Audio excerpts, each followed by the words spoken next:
हमारे इस चैनल मैथिली गंगा को लाल बटन दबाकर सब्सक्राइब करें व घंटी के निशान का बटन दबाएं ताकि सभी नए वीडियो आप तक तुरंत पहुंचे बिल्कुल मुफ्त।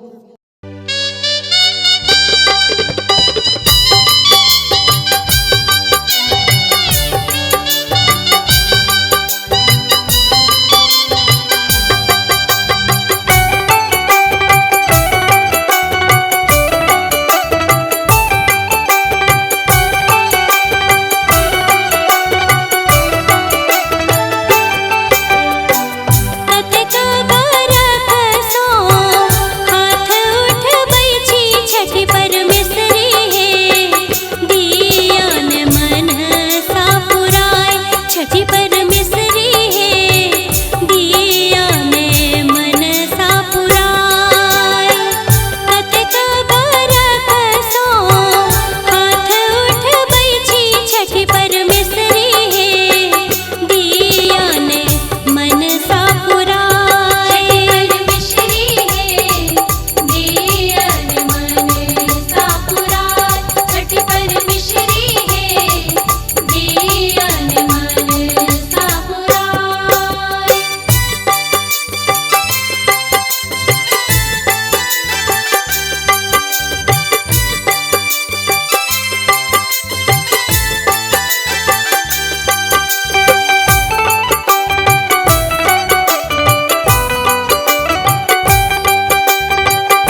हमारे इस चैनल मैथिली गंगा को लाल बटन दबाकर सब्सक्राइब करें व घंटी के निशान का बटन दबाएं ताकि सभी नए वीडियो आप तक तुरंत पहुंचे बिल्कुल मुफ्त।